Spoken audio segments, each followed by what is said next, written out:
आदाब, मैं Sana Khan voice 24 news channel आपकी अपनी आवाज से आप सभी का इस्तकबाल करती हूँ। आज हमारे साथ हैं बेहद ही खास मेहमान मौलाना कल्बी जवाद साहब। आइए उनसे बात करते हैं और जानते हैं उनके ख्यालात मौजूदा राजनीति पर और मौजूदा देश की हालत पर। आदाब सर। सर, मैं सबसे पहला सवाल आपसे ये पूछना चाहूंगी कि जो रिजवी साहब की तरफ से बयान दिया गया और उन्होंने कहा कि मदरसों में जो है आतंकवादी होते हैं और वहाँ से डॉक्टर और इंजीनियर नहीं निकलते, मदरसों की वजह से बेरोजगारी फैल रही है, आप किस हद तक इस बयान की मजम्मत करते हैं या इससे सहमत है? देखिए, हर जगह का जो होता है एक सिलेबस होता है, वहाँ से वो पढ़ाई होती है। अब डॉक्टर की जरूरत है तो डॉक्टरी पढ़ते हैं, इंजीनियर जरूरत है। अब आप कहें कि साहब इंजीनियर को आधा डॉक्टर होना चाहिए आधा इंजीनियर होना चाहिए, लिहाजा वहाँ भी इंजीनियरिंग पढ़ाई जाए और साथ साथ डॉक्टरी भी पढ़ाई जाए, तो ये कैसे पॉसिबल है?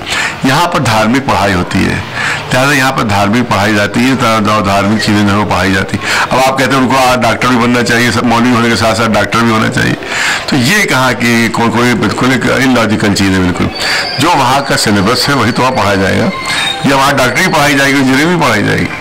तो ये बहुत बेवकूफ़ी की बात है जो उन्होंने कही कि इंजीनियरिंग अलग है, डॉक्टरी अलग है और धार्मिक पढ़ाई ये अलग है। तो लिहाजा इसको आप जोड़ नहीं सकते सबसे के साथ यहाँ पे डॉक्टर भी बनना चाहिए।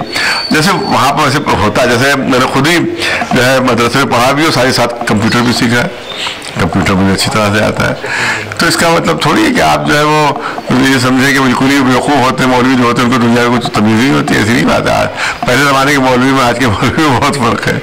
आज हम आप देखिए इंग्लिश में हम जो है फिल किए हुए हैं, साथ में साथ साथ मौलवी भी हैं तो ये तो बहुत बेवकूफ़ी की बात उन्होंने कही। दूसरी चीज़ ये है कि वो कह रहे हैं कि आतंकवादी निकलते हैं मदरसों से, तो उससे ये बात पूछी जाए कि अभी 6 महीने में निकलते हैं या पहले से निकलते थे?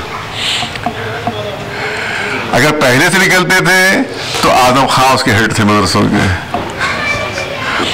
और ये उनका दुमछल्ला थे, तो इसका मतलब है कि पूरी खबर थी कि इसके मदरसे में आतंकवादी है, तो ये अब तक छुपाया क्यों उसको?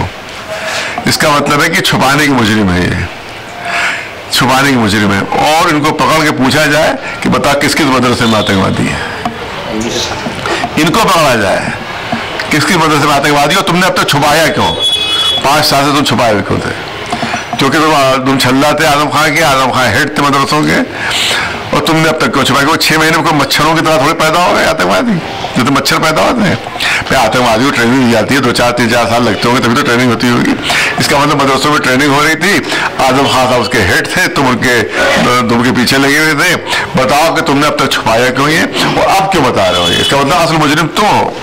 आतंकवाद की कोई सूरत और मजहब नहीं होता, फिर भी क्यों मुसलमानों को ही आतंकवाद से जोड़ा जाता है? देखिए, असल में बाहर तालिबान की वजह से ये मुसलमानों की छवि खराब हुई है, अलकायदा की वजह से, दाइश की वजह से ये छवि खराब हुई है, और ये बाहर है, सब हिंदुस्तान में नहीं है।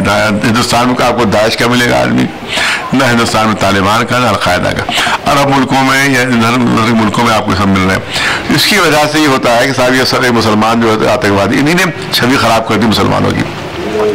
और यहाँ जितने लोग पकड़े गए आतंकवाद में, सब बाद में बेगुनाह साबित हुए, सब निर्दोष साबित हुए।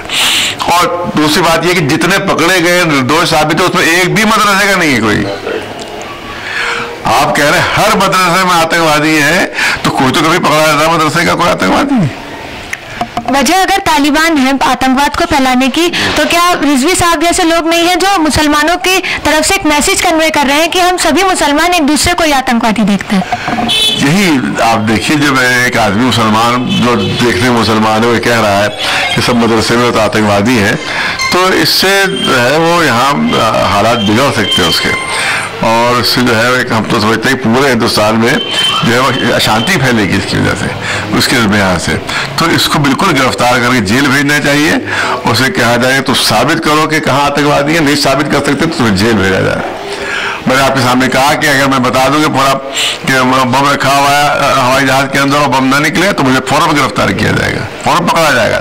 तो ये कह रहा है हर मदरसे में आतंकवादी है, तो इसे साबित करें, नहीं साबित करें तो जेल के अंदर फौरन भेजा जाएगा। लाउड स्पीकर का मुद्दा धर्म स्थलों से लेकर शुरू हुआ था, इस पर रोक धर्म स्थलों पर लगी थी, लेकिन फिर भी मस्जिदों को ही क्यों टारगेट किया जा रहा है? देखिए, गलत इस्तेमाल जो है वो हर जगह रोकना चाहिए। पूरी रात अगर कहीं पर इस्तेमाल हो रहा है लाउड स्पीकर और लोगों को उससे तकलीफ पहुंच रही है तो उसको रोकना ज़रूरी है, क्योंकि हमारे इस्लाम में किसी को भी तकलीफ पहुंचाना जो है जायज़ नहीं है, किसी को भी तकलीफ पहुंचाना जायज़ नहीं है, चाहे वह हिंदू हो, सिख हो, ईसाई हो, किसी को तकलीफ नहीं पहुंचा दे।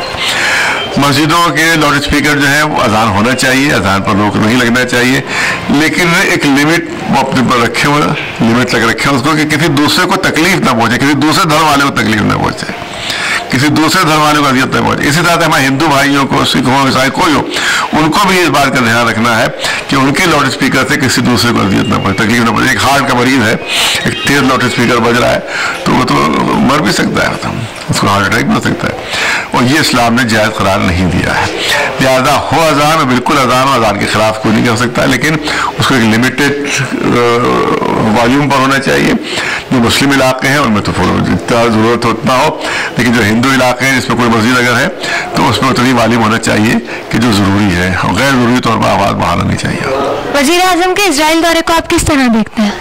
देखिए, हमने हमेशा ये कहा कि इसराइल कभी किसी का दोस्त नहीं रहा, ना अमेरिका कभी किसी का दोस्त रहा है, न इसराइल कभी किसी का दोस्त रहा है।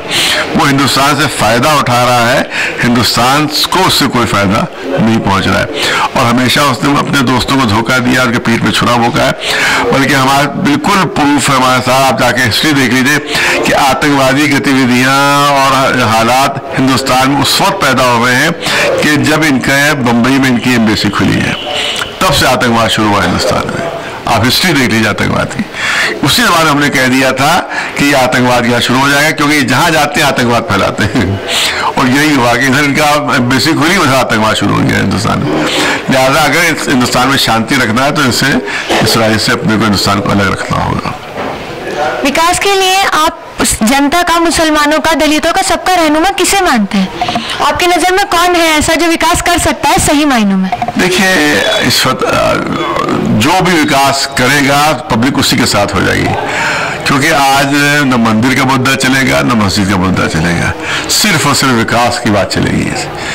मोदी जी जो जीते हैं वो विकास की बात पर जीते हैं, मंदिर पर ही जीते हैं। तो सबका साथ और सबका विकास आपको सच होता हुआ दिखता है? अभी पूरी तरह से अभी नहीं हुआ है, लेकिन हम उम्मीदवार हैं कि अगर वो अपना इलेक्शन जीतना चाहते हैं तो उनको अपना पूरा वादा है पूरा करना पड़ेगा उनको, और अगर वादा अपना पूरा नहीं कर सके और मंदिर मस्जिद को छेड़ा नहीं तो इसमें वो जीत नहीं पाएंगे। सर, लास्ट में मैं आपसे सिर्फ एक ही सवाल जानना चाहूँगी, आपसे एक गुजारिश करना चाहूँगी कि आप हमारे तबके के लिए, हमारे मुआशरे के लिए एक छोटा सा एक संदेश दें और उनसे कहें आप अपने दिल की बात कि आप चाहते क्या। जैसा अभी हमने कहा कि सबसे पहली बात तो ये है कि नेताओं के भड़कावे भी कभी ना आया करें, चाहे मुसलमान नेता हो, चाहे वो हिंदू नेता हो, चाहे कोई नेता हो। नेता जो होता है वो सिर्फ अपनी गरज देखता है, और वो पब्लिक का हित उसके सामने नहीं होता, अपना हित उसके सामने होता है, अपनी गरज सामने होती है। नेताओं के भड़कावे ना है, वो अपना फायदा उठाएगा, पब्लिक को वो मुसीबत में फंसा देगा। दूसरी चीज़ ये कि एजुकेशन में मुसलमानों को आगे बढ़ना बहुत ज़रूरी है। जब एजुकेशन में हम बढ़ेंगे, देखिए आज जो ज्यूज हैं वो एजुकेशन में जो आगे बढ़े तो इस वक्त पूरे अमेरिका में छा गए वो, जबकि वहाँ 3% है वो, लेकिन अमेरिका में छा, क्योंकि एजुकेशन बहुत आगे बढ़ गए। तो मुसलमान भी अगर एजुकेशन में आगे बढ़ेगा तो हम तो समझते हैं कि उसको फिर तरक्की से कोई रोक नहीं सकता। क्या वजह है जो मुसलमान एजुकेशन से दूर है? एक तो ये कि गरीबी है, दूसरी चीज़ है कि उनको अपॉर्चुनिटीज़ जो है वो गवर्नमेंट की तरफ से कम मिलती है, तो गवर्नमेंट की तरफ से अपॉर्चुनिटीज़ उनको मिलना चाहिए, और इकोनॉमिक उनकी पोजीशन अगर बेहतर हो तो उसी के साथ, क्योंकि आजकल पढ़ाई बहुत महंगी हो गई है, बहुत महंगी, हाई लेवल पढ़ाई बहुत महंगी, इसकी वजह से मुसलमान पढ़ नहीं पाता। तो एक तो उनको एजुकेशन में जो है वो अपॉर्चुनिटीज मिलना चाहिए, उसके बाद इकोनॉमिक कंडीशन उनकी बेहतर हो, तो हम तो समझते हैं एजुकेशन में बेहतर। और रिजर्वेशन अगर हम तो समझते हैं कि जात पात की बुनियाद पर नहीं होना चाहिए, बल्कि गरीबी की बुनियाद पर होना चाहिए, और गरीबी की बुनियाद पर है तो फिर मुसलमान को भी रिजर्वेशन मिलना चाहिए। आप तो समझते हैं। बहुत बहुत शुक्रिया सर हमसे बात करने के लिए। कैमरामैन मोनिस अब्बास के साथ मैं Sana Khan, watch 24 news channel, आपकी अपनी आवाज़।